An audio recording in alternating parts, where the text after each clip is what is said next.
We go. Ladies and gentlemen, Dr. Kelsy Demelo, her second round here on Better Than Fine. The doctor is in. If you want to hear all about Dr. Kelsy, why we know each other, how awesome she is, go listen to her first episode guest appearance on Better Than Fine. But Kelsy, welcome back to the show. Thank you. I'm so excited about what we have to talk about today. I'm literally, like I said before we got started, like you talking about the topic, got goosebumps. So I'm ready to dive in. Fantastic, because you and I beat this drum hard interpersonally. So let's beat this drum hard out on the internet and make some friends. Kelsy, why do diets suck?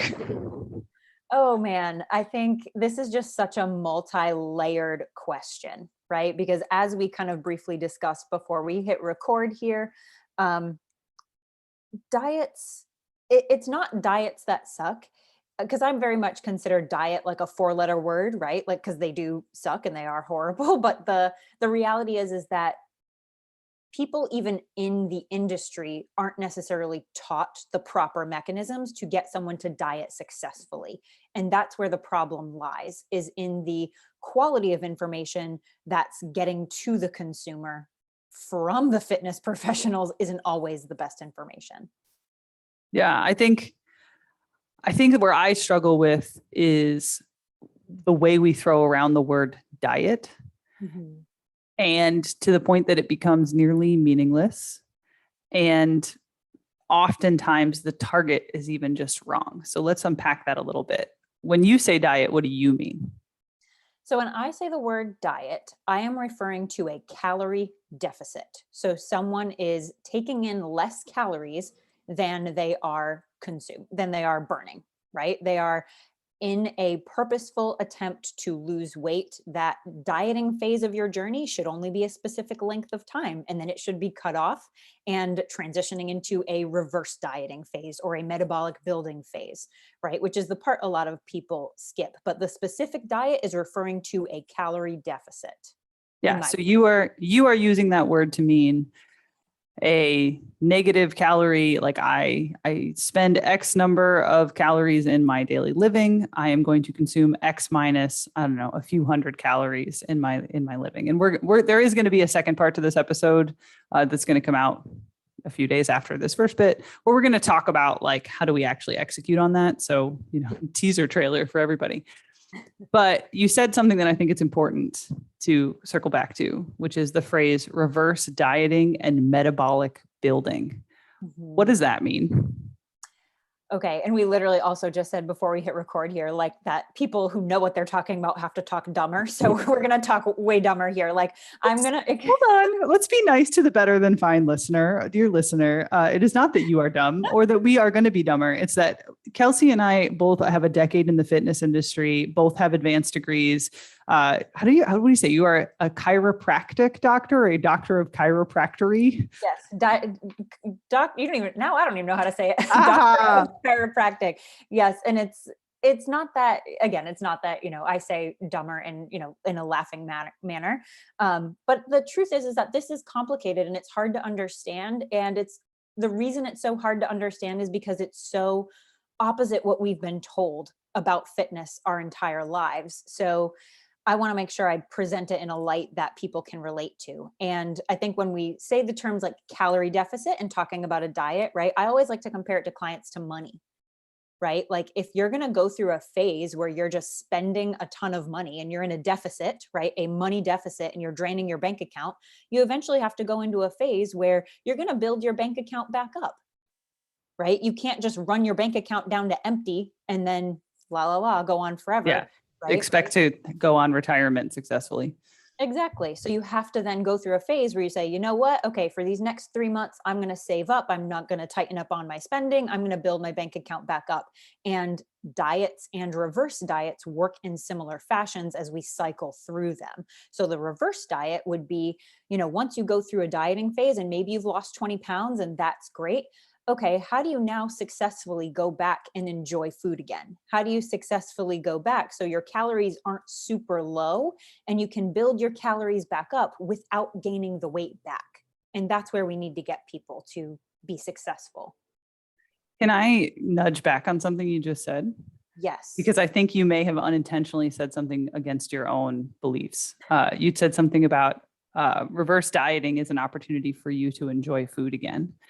And I think one of the things that I consistently like about your content is that you can be living at a slight caloric restriction, making progress metabolically, shaping the lifestyle and the body that you want, and not be in a deprivation place where you're eating like fake garbage food to make up for the fact that you aren't eating the real food that your body actually needs.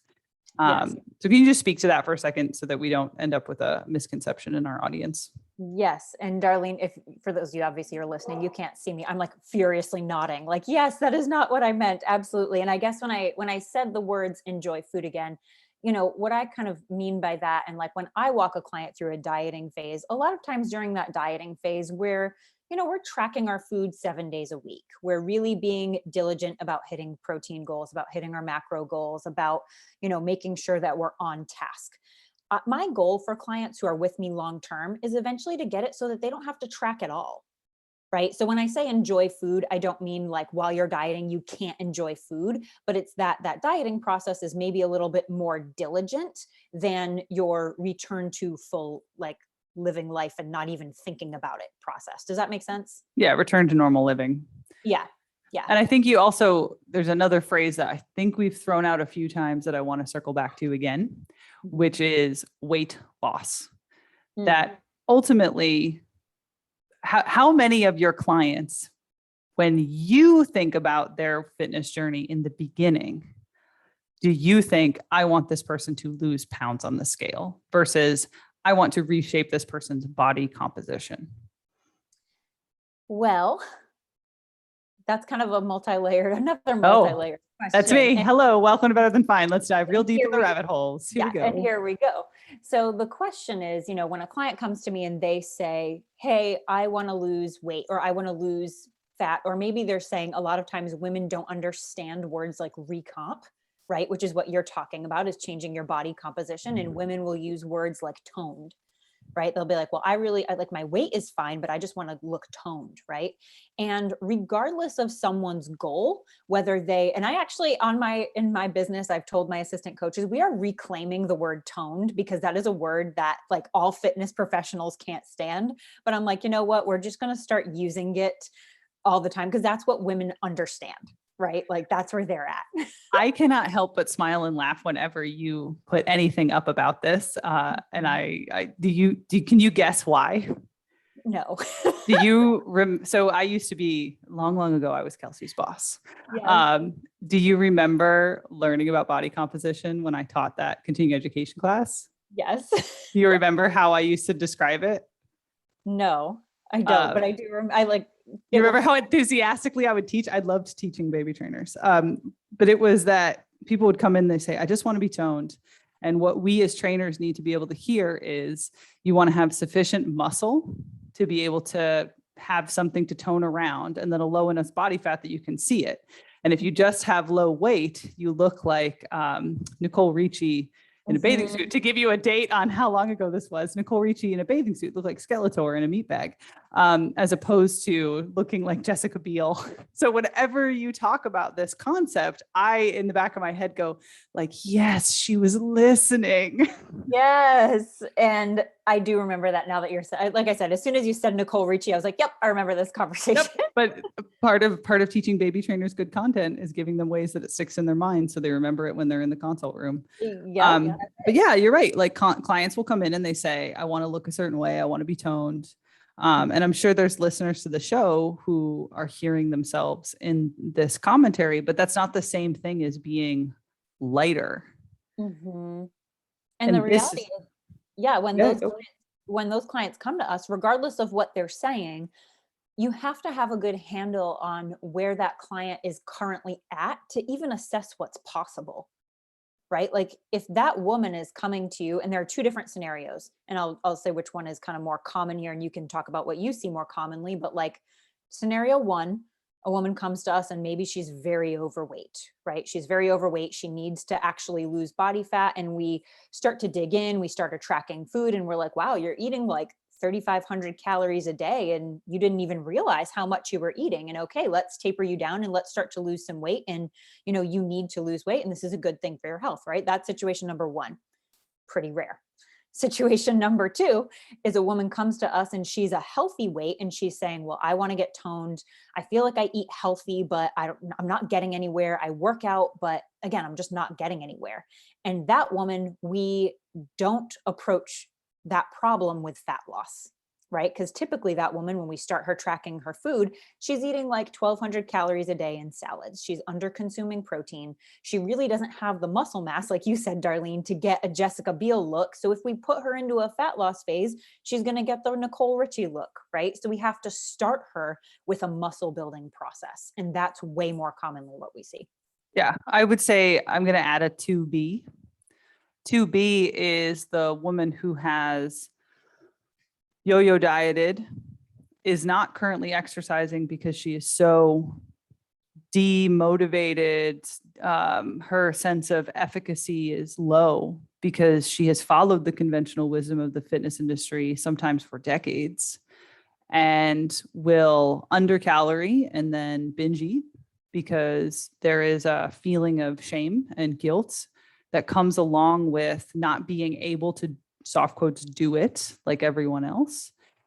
And I see that person as the progression of the two that you're describing, right? Like I feel like the client two that you described is someone in their 20s, maybe early 30s, who like the yo-yo thing is still actually working a little bit, but they're starting to slow down and it doesn't feel very good. And whereas the 2B is the person who gets to me, now they're injured, they're frustrated, they've developed an autoimmune disease, they had trouble getting pregnant, they like pick a thing. Yeah. And so that's how they end up on my doorstep, because now they've got a chronic illness, they've got chronic injuries, and they feel like this isn't possible anymore. Some of them may be obese. So we've gone past like, oh, my doctor thinks I should lose a couple pounds. And where I get really frustrated is now let's add the layer. We've mentioned about trainers, but let's add the layer of unknowledgeable physicians who are looking at that person who's eating nothing but salads and saying, you're overeating because they're overweight and they restrict more. And I mean, I've had clients who I get them to track calories for a few days and they're eating less than 1,000 calories a day, when by the numbers, they should be up in the mid 2000s. But it's because their doctor told them not to eat. Mm-hmm. I've actually been in that situation multiple times as well, where a client will go to a doctor's appointment and come back and say, oh, well, my doctor told me this is what I should be eating. And I'm like, wow, okay, 800 calories a day later.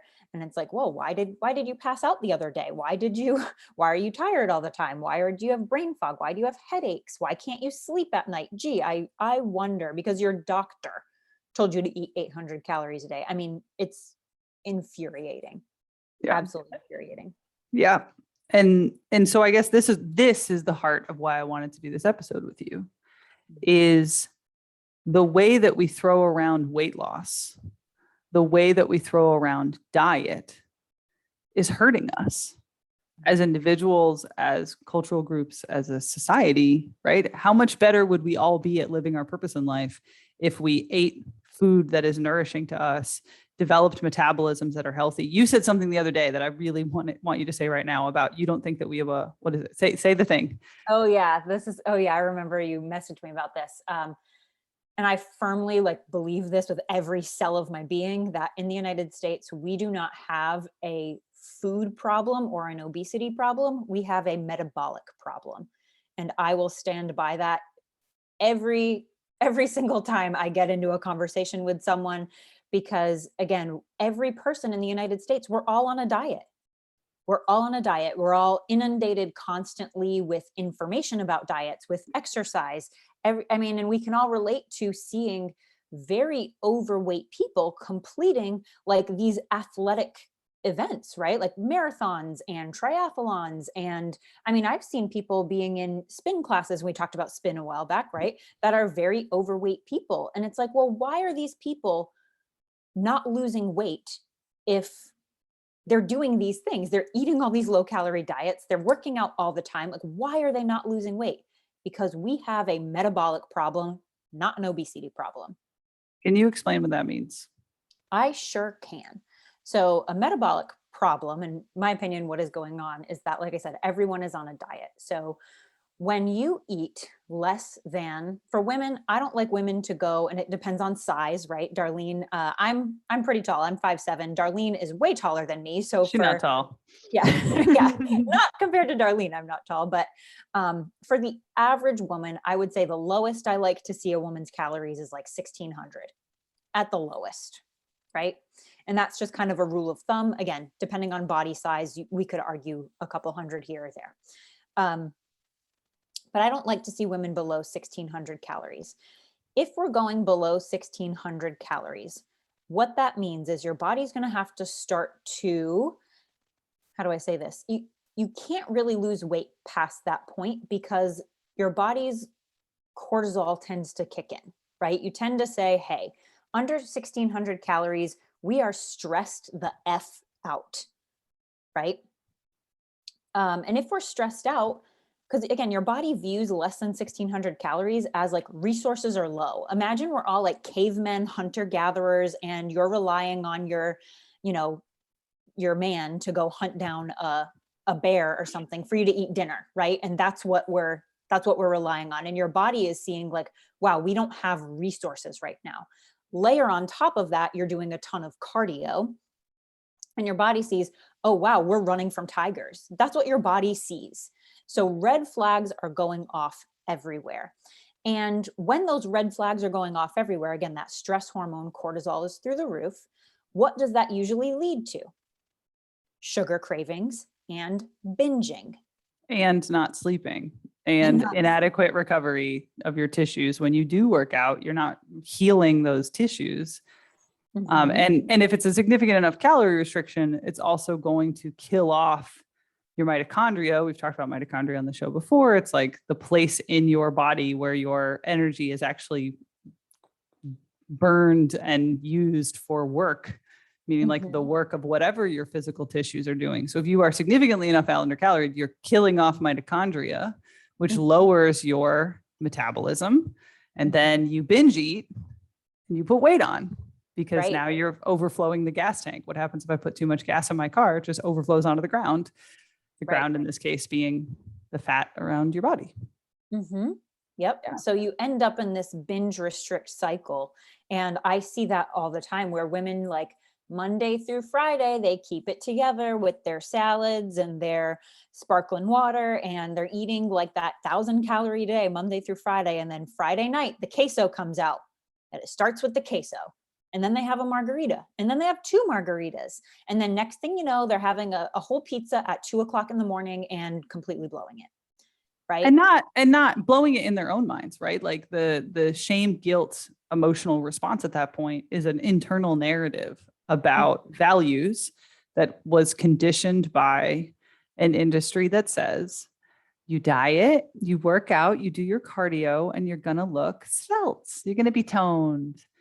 And then we, on the flip side of that, have the fat shaming culture that if you aren't those things, there is a value judgment associated with not being successful at the equation, that the equation is wrong anyway. Absolutely. So yeah, and I guess I don't even remember what the question was. Got so far down the rabbit hole. I love the rabbit hole. No, we were talking about the problem. Yeah, the actual problem in what does it mean to have a metabolic problem as a society? And what we're describing here is that the culture of weight loss and the culture of dieting and yo-yo dieting unsuccessfully and not picking up heavy shit and eating enough food is causing us to culturally, all of us, walk around with damaged metabolisms and then all of the emotional baggage that comes with it. Yeah. And I guess off of that, and making this conversation relatable to the average person, right? And I'm sure you've defined this multiple times before on your show, but even talking through like what is metabolism, because there are so many products out there that are like, oh, this lemon pepper cayenne tea will help boost your metabolism if you just drink it for 4 days and don't eat anything. And it's like, that's actually the exact opposite of what you should do for your metabolism, right? Like your metabolism is the number of calories it takes to sustain your body weight. That's it. So theoretically, wouldn't you want that number to be really high? Like if I can maintain my body weight on 3,000 calories a day, then if I want to lose weight, that's really easy because I can go from 3,000 to 2,000 and start to lose weight, right? But if you're maintaining your body weight on 1,200 calories a day, to get to lose weight, you're going to have to consume like 800 a day, which is not good. And again, sets off all those red flags we talked about earlier, right? Yes. Yes. A million times. Yes. And then I get, you talk about like, okay, let's come up where the average person can use this information. Quick teaser for the lead in to episode 2, because Kelsey's going to be back talking about, well, what do we do about it? What does the application look like if someone does want to change their body composition being the amount of fat on our bodies, which is not necessarily the same as changing weight, right? If we're talking about that client number 2 or 2B, what they need is a metabolic reconstruction, which is most of the people we work with. And also I want to throw out Kelsey primarily works with women. This is not just women. And due to the hormone profiling of most men, I say most men because we do have male identified individuals out there who are hormonally different, maybe are lower testosterone, but most men have an easier time building metabolism and culturally are more likely to be eating protein. Whether or not it's enough protein is a whole different argument. But their cultural paradigms around fitness tend to be more of the eat more protein, pick up heavy shit. Like you even made the caveman joke and I was tasting, I don't know if you saw my face. I was like tasting the blood in my mouth, biting my tongue back, being like, no, the current anthropological evidence is that there were plenty of female hunters. They just assumed they were men back in the early 20th century. DNA. But because of that legacy, men strong, women weak. Men tend to shift out of that a little bit faster. Men's health tends to have more on lifting.